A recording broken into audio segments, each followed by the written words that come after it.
Hey guys, welcome back. I am D, aka the Pop Noob. This week's video is a fresh stash. Now, what does that mean, a fresh stash? Yeah, that's a good question.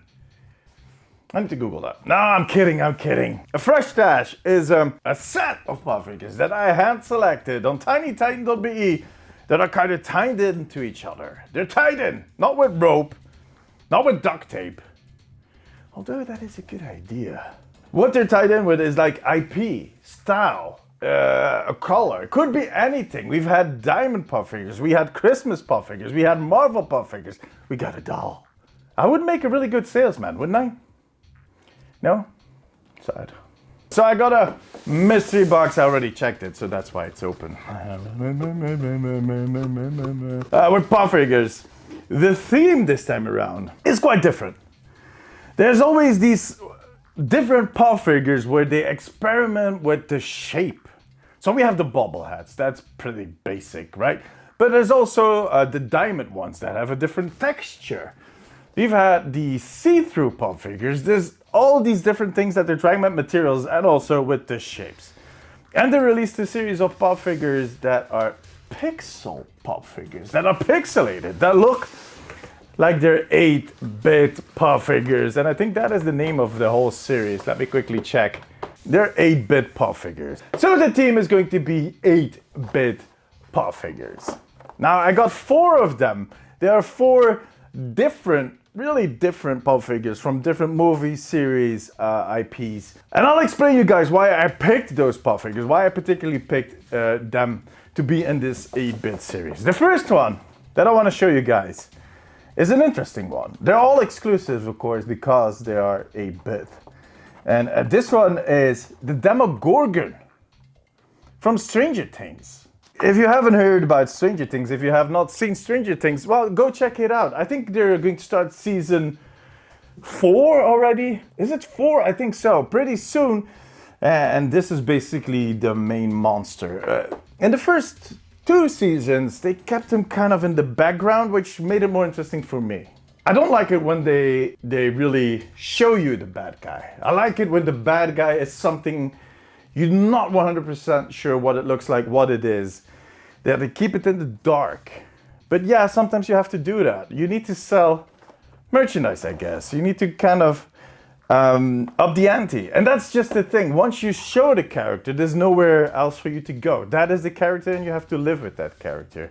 And at some point, you'll make mistakes with that character and it will lose power. That's my idea about it. Now, for the Demogorgon, that kind of happened, for me at least. What I like about the Demogorgon is I'm a huge Guillermo del Toro fan. I'll talk about it in other movies. You'll hear it pop up regularly. Is especially because his character design is so different. Like Hellboy, the way these characters are all designed, the aesthetics of it. Pan's Labyrinth, there's this one guy with the eyes on his hands that does this, man. He's creepy.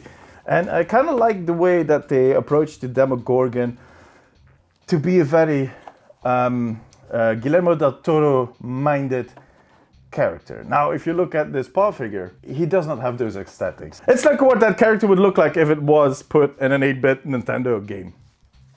Or Sega. Look, back in the day, I was from the generation, I am from the generation that started out gaming on 8-bit.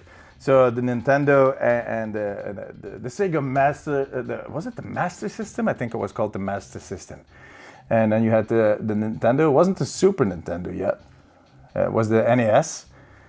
Damn, those were the times. But the characters kind of look like this. And still they managed to kind of draw us in, which was amazing. That's game design. That's good game design. It's drawing you in no matter what it looks like. So the Demogorgon is the first one.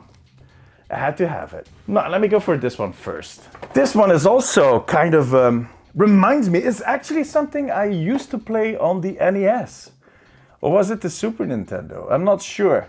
But it's not based, it's not a game IP per se. It's actually a comic IP that was turned into cartoons. Let me show you. It is Donatello from the Teenage Mutant Hero Turtles. Now the reason why I picked Donatello, because there's 4 turtles as you guys might know. Why I picked Donatello is because he's the tech nerd in the group. He has the staff, he is the tech nerd, so he basically is the gamer. So that was a natural fit for me to pick this one. He has the purple mask, Purple is kind of a color I use a lot in my OmniPost stuff. In case you didn't know, I run this Instagram account, blah, blah, blah. Yeah, go check it out. But yeah, so the second one was Donatella from the Teenage Mutant Hero Turtles. I love it. And the 8-bit style kind of warms my heart, really hits me because it reminds me of the game I used to play on NES or Super Nintendo. I'm not 100% sure, but what I remember doing is me and a friend that I was at school with, we went to this game store that is still here in the village I live in. I grew up in this village, then I moved out to a bigger city close by, and now since a few years I live back in basically the little village I grew up in. And that game store is still there, and they had a console set up, a few actually. I think they had a Nintendo and a Sega one, and you paid, what was it? It was back in the day, it was in Belgian francs. You paid 20 Belgian francs, which is €0.50 to play for an hour. You could play any game you wanted. So, and we played Nintendo with the two of us just because you could do multiplayer. We had so much fun. We spent a lot of Wednesday afternoons just when it's raining outside. We spend at that store playing the Turtles game. So yeah, a special one. Now, next, let's go for another anti-hero, another villain one. This is from a movie series that I really enjoyed as a kid. I think it's still pretty strong. That they tried to kind of bring back, and a lot of people have their comments on it, but I enjoyed it. I really liked what they did with it. Let me show you before I go any deeper, but this is the Xenomorph from Alien. Now, the Alien series is something that you may know, Ridley Scott, his series, but he made the first movie, then I'm not sure who exactly did the second one. He didn't do all of them. This movie series was the first time as a kid, when I was a small boy. No, I wasn't small, young boy. I saw the outer space as something that could have monsters in it. Star Wars is totally different. Star Wars has these creatures, and it's basically it basically takes our society and expands it to a universal level, and even into a fantasy level, to a far future, whatever you want to, what way you want to kind of comprehend or kind of interpret that. But this took a more straight and narrow, complex, realistic maybe path to extrapolating what we are building right now, and not putting it on a universal scale, but kind of looking at what the risks are of us venturing out in space and kind of exploring, which basically was also a risk that the original explorers had when they started exploring our own planet. And running into enemies that we might not be able to defeat, that might be a lot stronger than we are.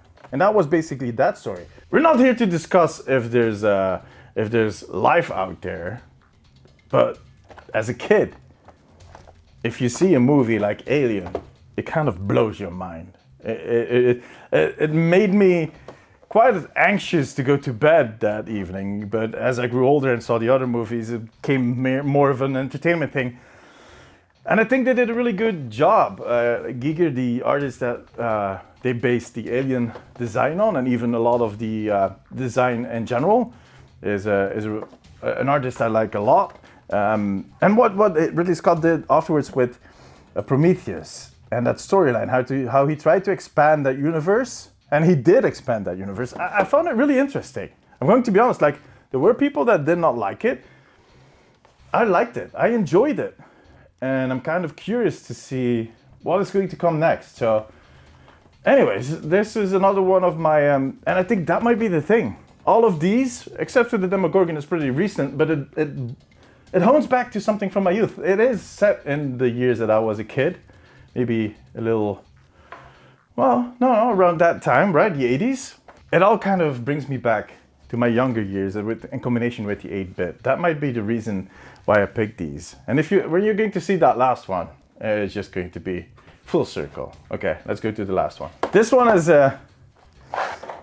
it's special. The series was a lot sooner than I was born, but it still aired. They still showed it on TV when I was a young kid, and it basically set the stage for a lot of stuff that we see today. I'm talking about the old Batman. This is the Batman from the 60s series. Like, his costume is the blue one. And this is a special version where he's completely blue and purple. But the original one, I do think this is it's a special edition of a special edition, so it's quite special. But there's also like this edition where he just looks like he looks in that old series. That set the stage for all the Marvel movies, all the DC movies, all these superhero movies that we see today. Up till then, nobody believed in the fact that superheroes could be an entertaining subject on television or in movies in general. And that series had a runtime of about 4 to 5 years, I think. It didn't run that long. We as kids perceived it as there's a multitude of episodes, and this is basically that had to have run for 15 years, but it didn't. But it did set the stage for everything that came after that. And it took quite some time. If you look back at the early Batman, the Tim Burton Batman movies were kind of the next thing that kind of picked it up. And that would have never happened if this hadn't been a thing, if the Adam West Batman series had not been a thing. So I think we owe a lot to what happened back there. We owe a lot to what Adam West and the whole team, I don't know who else worked on that. I've heard their names, but I'm really bad at remembering names.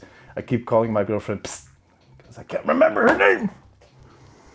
It's Debbie, I think. I'm not sure. Anyways, I think we owe those people a lot. They showed the people that kind of have the money, the moolah, that there is value to this, and that we, as an audience, and today, that audience is bigger than ever. That whole superhero thing brings in more money than anything else at this point.